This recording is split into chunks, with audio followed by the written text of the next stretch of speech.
Assalamualaikum warahmatullahi wabarakatuh. Alhamdulillahirabbil alamin wassalatu wassalamu ala asrofil anbiya'i wal mursalin wa ala alihi wa sahbihi ajmain amma ba'du. Pertama-tama yang saya hormati Bapak Dosen Arif Rahman selaku dosen pengampu mata kuliah fikih munakahat, dan tidak lupa kepada teman-teman yang saya banggakan. Perkenalkan, kami dari kelompok 8 yang beranggotakan Ahmad Zain dan saya sendiri Siti Nurjana yang akan mempresentasikan mengenai poligami dalam Islam.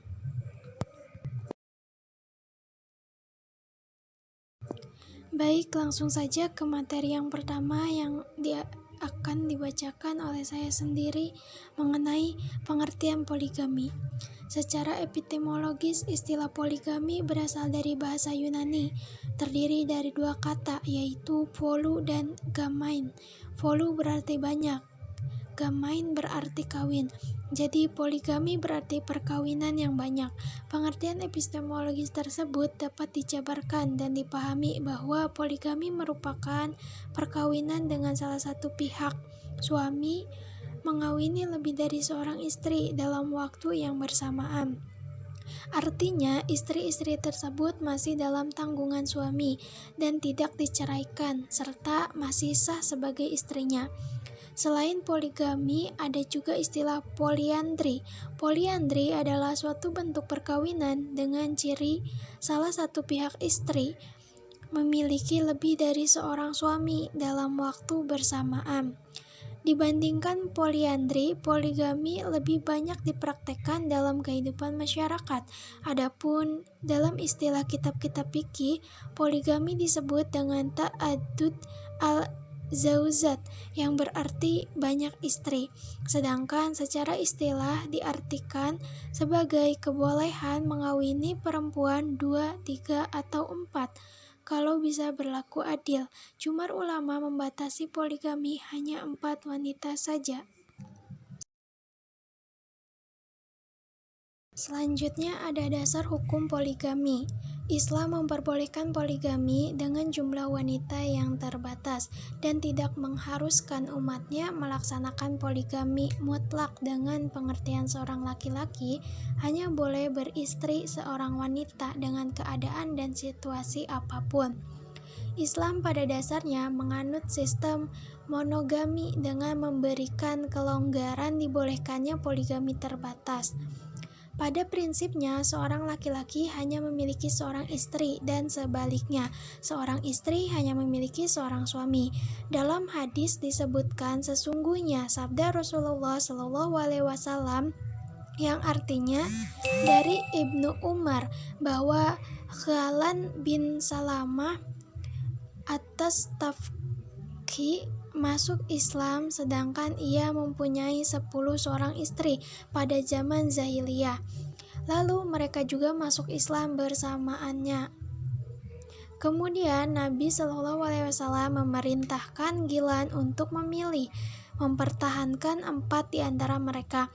Hadis riwayat Tirmizi. Begitu pula pengakuan seorang sahabat bernama Qais ibnu al-Haris. Ia berkata, ketika masuk Islam saya memiliki 8 istri. Saya menemui Rasulullah dan menceritakan keadaan saya. Lalu beliau bersabda, pilih 4 di antara mereka. Hadis riwayat Ibnu Majah. Dengan demikian, sebelum ayat poligami turun, banyak sahabat mempunyai istri lebih dari 4. Dan sudah turun ayat poligami, Rasulullah SAW memerintahkan para sahabat untuk hanya memiliki maksimal 4 istri. Begitu juga dalam Al-Quran surat An-Nisa ayat 129 yang tidak memperbolehkan atau mengharamkan berpoligami bagi seorang yang merasa khawatir tidak akan berlaku adil. Baik, materi selanjutnya yang akan disampaikan oleh rekan saya Ahmad Zain. Waktu dan tempatnya saya persilahkan. Terima kasih. Baik, di sini saya akan melanjutkan materi dari saudari Siti Nurjana. Langsung saja ke materi yang selanjutnya, yakni poligami dalam lintasan sejarah. Poligami sudah dipraktikkan umat manusia jauh sebelum Islam datang. Sebelum adanya pembatasan ini, para sahabat sudah banyak yang mempraktikkan poligami melebihi dari 4 istri. Seperti 5 istri, 10 istri, bahkan lebih dari itu. Mereka melakukan hal itu sebelum mereka memeluk Islam, seperti yang dialami oleh Qais bin Al-Harits. Jadi, poligami sudah lama dipraktikkan oleh umat manusia jauh sebelum Nabi Muhammad SAW dan nabi-nabi sebelum Nabi Muhammad juga banyak yang melakukan poligami, seperti Nabi Daud alaihissalam, Nabi Sulaiman alaihissalam, dan begitu juga umat-umatnya. Menanggapi masalah poligami ini berkembang berbagai pendapat di berbagai kalangan. Kondisi seperti ini pula yang mengakibatkan tumbuhnya perilaku yang buruk pada anak-anak. Itulah sebagian propaganda Barat terkait dengan masalah poligami yang pada akhirnya menyalahkan adanya sistem atau lembaga poligami. Pandangan Barat seperti di atas tidak lepas dari background agama yang dianut di Barat. Di zaman dahulu, Yunani dan Romawi sudah mengembangkan bentuk monogami yang terlembagakan dalam berbagai masyarakat yang mayoritas penduduknya adalah budak-budak yang bisa dimanfaatkan secara bebas. Karena itulah, apa yang dulu diistilahkan secara teoritis sebagai monogami sebenarnya merupakan poligami tanpa batas. Larangan poligami juga diterapkan dalam ketentuan undang-undang yang berlaku di negara-negara barat, seperti Undang-Undang Hukum Perdata, seperti Kitab Undang-Undang Hukum Perdata Pasal 27. Tidak sedikit juga masyarakat barat yang melakukan hubungan suami istri dengan seseorang yang bukan pasangan sahnya atau yang belum menikah.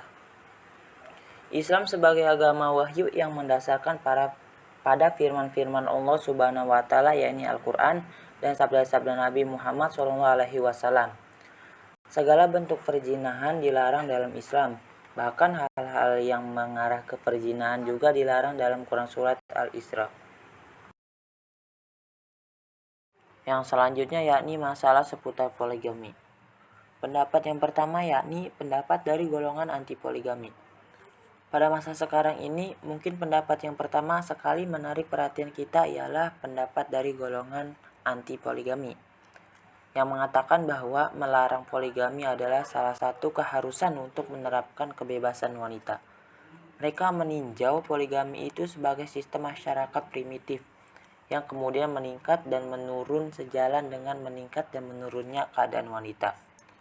Membebaskan wanita dari sistem poligami itu adalah suatu langkah untuk memajukan wanita itu, karena poligami itu sudah tidak sesuai lagi dengan zaman modern, di mana wanita sudah memperoleh hak-haknya dengan sempurna, tanpa adanya suatu kekurangan.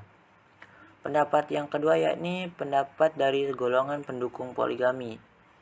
Dari segi ini, para pendukung poligami itu berpendapat bahwa poligami adalah suatu sistem kehidupan masyarakat yang andai kata merupakan tekanan terhadap wanita demi kepentingan laki-laki, maka mestinya lebih pantas untuk tiap-tiap wanita bahwa ia tidak mau menikah dengan seorang laki-laki yang sudah pernah menikah, dan kalau hal itu dipraktekkan maka tidak mungkin lagi laki-laki berpoligami. Pendapat yang ketiga yakni poligami dan persamaan hak antara pria dan wanita. Poligami dan persamaan hak antara pria dan wanita, kalau kita berpegang kepada perasaan dan berusaha untuk mengenyampingkan perasaan yang berlain-lain dan perlombaan di antara manusia yang sejenis, dalam membahas masalah poligami itu, maka tidaklah berarti bahwa kita membuangkan masalah kebebasan wanita itu dari perhitungan pembahasan ini. Jadi, dalam soal perkawinan, persamaan itu mengakibatkan seorang suami mencukupkan beristri satu saja, atau sama-sama boleh seorang suami beristri banyak dan seorang istri bersuami banyak. Persamaan hak itu kalau menyebabkan bolehnya suami beristri banyak, tetapi istri tidak boleh bersuami banyak, jelas pertentangan dan ketentuan persamaan hak secara bebas. Selanjutnya yakni alasan berpoligami. Banyak faktor atau alasan yang menyebabkan seorang laki-laki berpoligami. Faktor yang pertama yakni faktor biologis. Faktor biologis meliputi istri yang sakit, hasrat seksual yang tinggi, rutinitas alami istri, masa subur kaum pria lebih lama. Faktor yang kedua yakni faktor internal rumah tangga. Faktor internal rumah tangga ini meliputi istri yang mandul, istri yang lemah, kepribadian diri yang buruk. Yang ketiga atau yang terakhir yakni faktor sosial. Faktor sosial ini meliputi banyaknya jumlah wanita, kesiapan menikah, dan harapan hidup pada wanita. Pada dasarnya, persoalan poligami adalah dibolehkan sesuai dengan syarat-syarat yang telah ditentukan. Apabila seseorang ingin poligami, hendaklah pula mengacu pada peraturan perundang-undangan yang berlaku, yaitu Undang-Undang Nomor 1 Tahun 1974 yang penyebarannya di luar dalam komplikasi hukum Islam. Selanjutnya yaitu kesimpulan. Dari pembahasan di atas dapat disimpulkan bahwa poligami merupakan perkawinan dengan salah satu pihak. Suami mengawini lebih dari seorang istri dalam waktu bersamaan.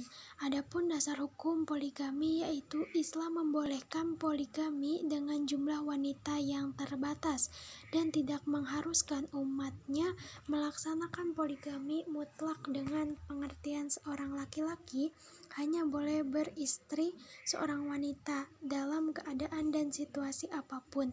Islam pada dasarnya menganut sistem monogami dengan memberikan kelonggaran dibolehkannya poligami terbatas.